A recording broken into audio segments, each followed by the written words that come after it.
So hello guys, good morning, good afternoon, good evening. आज हम लोग थोड़ा क्या करेंगे कि शेड्यूल्स जो है इंडियन कॉन्स्टिट्यूशन में उसके बारे में देखेंगे।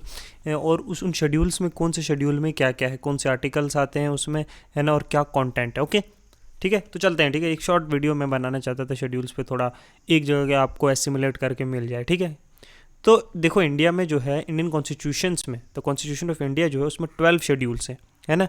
वो one of the first mention schedule was, पहली बार शेड्यूल कहाँ मेंशन हुए थे, 1935 के एक्ट में थे, जिसमें जिसमें इंक्लूडेड 10 शेड्यूल्स। लेटर जब इंडियन कॉन्स्टिट्यूशन अडॉप्ट हुआ 1949 में, तो इसमें 8 शेड्यूल जो है हमने जो है वो लिए गए ना। लेकिन आज जो है कॉन्स्टिट्यूशन रेगुलरली अमेंड होता रहा over the period of time, तो आज टोटल 12 शेड्यूल है इंडियन कॉन्स्टिट्यूशन में। कितने? 12 शेड्यूल टोटल है इंडियन कॉन्स्टिट्यूशन। ठीक है, चलते हैं, पढ़ते हैं। ठीक है, फर्स्ट शेड्यूल देखो। फर्स्ट शेड्यूल जो इंडियन कॉन्स्टिट्यूशन का है उसमें क्या क्या है देखो। उसमें लिस्ट है स्टेट्स की और यूनियन टेरिटरीज की। स्टेट्स की और यूनियन टेरिटरी की लिस्ट है कि कौन कौन से स्टेट और यूनियन टेरिटरी आती हैं किसमें, शेड्यूल 1 में। और अलॉन्ग विद उसकी रिस्पेक्टिव टेरिटरी, और उनकी टेरिटोरियल एक्सटेंड कितनी है वो भी है। ठीक है, ये एक जोग्राफिकल डिमार्केशन प्रोवाइड करता है इंडिया के पॉलिटिकल डिवीजन को। इसमें जो है 4 आर्टिकल आते हैं। एक आर्टिकल 1 आता है, और आर्टिकल 1 एंड आर्टिकल 4, ठीक है, ये आते हैं। ठीक है, ये शेड्यूल 1 हो गया। ठीक है, शेड्यूल 2 में क्या है देखते हैं। देखो शेड्यूल 2 जो है इंडियन कॉन्स्टिट्यूशन का, वो contain the forms of oath और एफर्मेशन जो वेरियस कॉन्स्टिट्यूशनल फंक्शनरीज जैसे प्रेसिडेंट, गवर्नर, मेंबर ऑफ जो parliament and other required to take before assuming the respective office. These oath and FMSs emphasize a commitment to uphold the Constitution. Article 59, 65, 75, 97, 125, 148, 158, 164, 186, 121. जो these are the kind articles जो हैं उसमें होते हैं। और ये जो है इसमें जो है ओथ्स हैं जो वेरियस जो है फंक्शनरी, जो कॉन्स्टिट्यूशनल फंक्शनरीज है वो परफॉर्म करते हैं। ठीक है, ओथ लेते हैं सबसे पहले, जैसे प्रेसिडेंट बनने से पहले, गवर्नर बनने से पहले, मेंबर ऑफ पार्लियामेंट बनने से पहले। ये सारी जो है शेड्यूल 2 में है। ठीक है, और इसके वेरियस आर्टिकल्स यहाँ पे। शेड्यूल 3 में क्या है? शेड्यूल 3 में provides the form of oath and affirmation किसके लिए? पहले president, governor, member of parliament, जजेस ऑफ सुप्रीम कोर्ट और हायर कोर्ट के लिए। ये ओथ जो है सिग्निफाइज करती है उनकी कमिटमेंट और इम्पार्शलिटी और एडमिनिस्ट्रेटिव जस्टिस, और अपहोल्ड करती है कॉन्स्टिट्यूशन। क्या क्या उनके जो है इम्पार्शनली कैसे एडमिनिस्ट्रेटर करना है, जस्टिस कैसे ये करना है, ये जजेस के हाई और सुप्रीम कोर्ट के लिए जो है शेड्यूल 3 में जो है ये सब कुछ। ठीक है, इसमें कौन कौन से आर्टिकल है? 75, 85, 99, 124, 146, 173, 188 और 219। ठीक है, दीज आर द आर्टिकल्स जो शेड्यूल 3 में है। ठीक है, और ये शेड्यूल 3 में जो है कॉन्टेंट है। ठीक है, चलो शेड्यूल 4 की तरफ। शेड्यूल 4 जो है वो स्पेसिफाई करता है एलोकेशन सीट राज्यसभा में, काउंसिल ऑफ जो स्टेट है, of each state and union territory, या हर स्टेट और यूनियन टेरिटरी से कितनी सीट एलोकेट की जाएंगे राज्यसभा में। ठीक है, ठीक है, राज्यसभा में। और ये डिटरमाइन करता है कितने रिप्रेजेंटेटिव हर स्टेट और यूनियन टेरिटरी से वो राज्यसभा में भेजे जाएंगे। आर्टिकल 4 और आर्टिकल 80 जो है इसको शेड्यूल 1 में है जो इंपॉर्टेंट है। ठीक है, ओके, तो ये है शेड्यूल 4 का कंटेंट।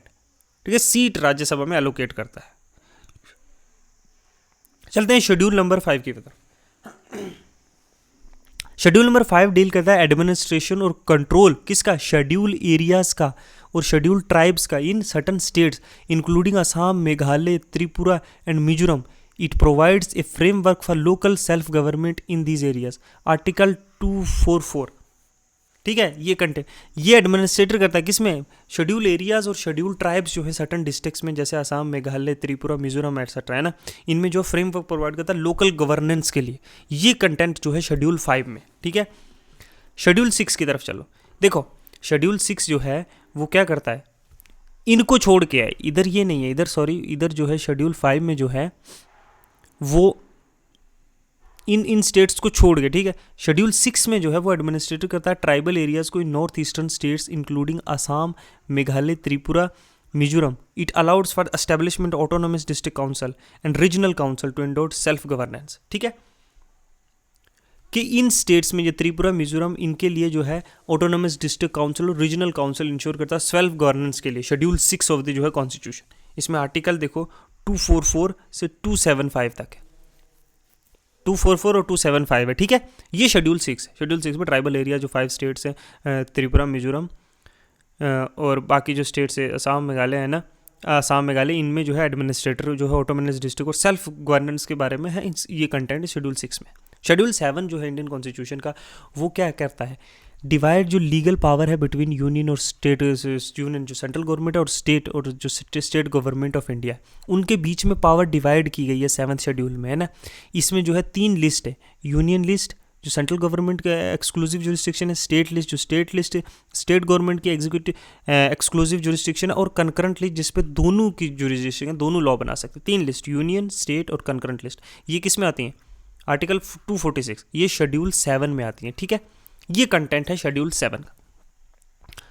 शेड्यूल 8 में जो है ये लिस्ट, शेड्यूल 8 में जो है इंडिया की रिकॉग्नाइज्ड लैंग्वेज है, जो कॉन्स्टिट्यूशन है ऑफिशियल पर्पसेस के लिए डिफरेंट स्टेट्स चूज कर सकती हैं जिसमें से, है ना, वो लैंग्वेजेस हैं, ठीक है, जो जिसमें कम्युनिकेटेड, जो रिफ्लेक्ट करता है इंडिया की लिंग्विस्टिक डाइवर्सिटी। तो कॉन्स्टिट्यूशन ने जो है रिकॉग्नाइज की 22 लैंग्वेजेस अंडर 8th शेड्यूल, जिसमें आसामीज है, बंगाली, बूढ़ी, बोदू, डोगरी, गुजराती, हिंदी, कन्नड़, अच्छा कश्मीरी, कोंकणी, मिथिली, मलयालम, मणिपुरी, अच्छा मराठी, नेपाली, उड़ी, पंजाबी, है ना, संस्कृत, है ना, संथली, सिंधी, तमिल, तेलुगु, उर्दू, ये लैंग्वेज जो है 8th शेड्यूल में। 8th शेड्यूल क्या है, एडमिनिस्ट्रेट जहाँ लैंग्वेजेस जहाँ पे जो है इंक्लूड की गई हैं ऑफिशियल लैंग्वेज कॉन्स्टिट्यूशन में, 12 लैंग्वेज जो कोई भी स्टेट जो है अडॉप्ट कर सकती है इन 12 लैंग्वेज में एज एन ऑफिशियल पर्पसेस के लिए, ठीक है। शेड्यूल 9 जो है इंडियन कॉन्स्टिट्यूशन का, शेड्यूल 9 में लिस्ट है लैंड रिफॉर्म्स की, जो लॉ इनेक्ट किए गए थे वेरियस स्टेट्स ने। ये लॉ जो है प्रोटेक्ट करते हैं जुडिशियल रिव्यू से on the ground of violation. ये जो है लॉ रिफॉर्म्स जो है 1947 के बाद जब हुए थे इंडिया में तब का है, बट अभी जो है ये जुडिशियल रिव्यू से नहीं है। 1973 जो केशवानंद भारती केस के बाद जो है 9th शेड्यूल में भी जो लॉ की डाले जाएंगे वो भी जो है इम्यून नहीं होंगे, उन्हें भी ब्लैंकेट इम्यूनिटी नहीं मिलेगी जुडिशियल रिव्यू से, ठीक है, उससे पहले मिलती थी। Fundamental rights schedule was not included to promote aggregation reforms और इक्विटेबल लैंड डिस्ट्रीब्यूशन जो किया था आर्टिकल 31B, है ना, ये था, ठीक है। ये शेड्यूल 9 में जो है ये लॉज डाले जाते थे जुडिशियल रिव्यू से बचने के लिए, ठीक है। लैंड रिफॉर्म से रिलेटेड लॉ थे और भी बहुत सारे फंडामेंटल और शेड्यूल्स थे, ठीक है।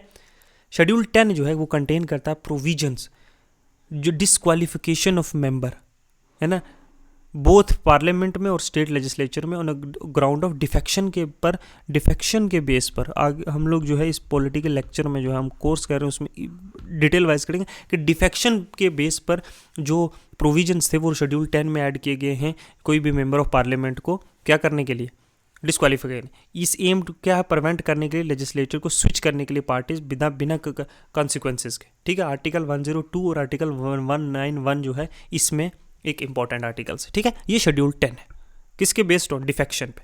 शेड्यूल 11 जो है ये कंटेन करता है प्रोविजंस जो स्पेसिफाई करती हैं पावर, अथॉरिटी और रिस्पॉन्सिबिलिटी किसकी, पंचायत की। इसमें 29 मैटर्स हैं, जैसे वाटर, सैनिटेशन, अच्छा क्लीनिंग, बहुत सारे हैं। इसमें आर्टिकल 243G जो है इंपॉर्टेंट, ठीक है। ये क्या है, पंचायत राज के एडमिनिस्ट्रेशन के लिए। ये आर्टिकल कब डाला गया था, 73 कॉन्स्टिट्यूशनल अमेंडमेंट पे, ठीक है, 1992 में, ठीक है।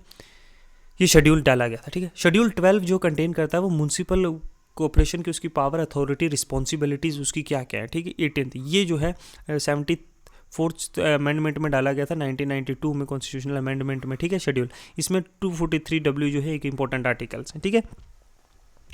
ये है 12 शेड्यूल इंडियन कॉन्स्टिट्यूशन के, ओके। तो ये थे 12 शेड्यूल इंडियन कॉन्स्टिट्यूशन के। हम जो है आगे भी और डिटेलिंग, ये मैं थोड़ा फास्ट फॉरवर्ड पढ़ा है क्योंकि ये जो है इसको कोई पढ़ाता नहीं है, लेकिन मैंने ऐसे एक जगह कंपाइल करके जो है मैंने डालने की कोशिश की है, ठीक है, ताकि जो है आपको जो है इजीली पता चल जाए कि कौन कौन से शेड्यूल है। ये एक बेसिक्स है, ये खुद से भी आप पढ़ सकते हो, इसमें कोई अंडरस्टैंडिंग की ज़्यादा इंपॉर्टेंट नहीं है, बट मैंने एक ट्राई किया, मैंने बोला चलो बता देता हूँ कौन कौन से शेड्यूल्स में क्या क्या चीज़ें, आपको एक जगह पे सारी चीज़ें मिल जाएंगी, आप इजीली जो है इसे मेमोराइज़ कर सकते हो, ठीक है। Thank you.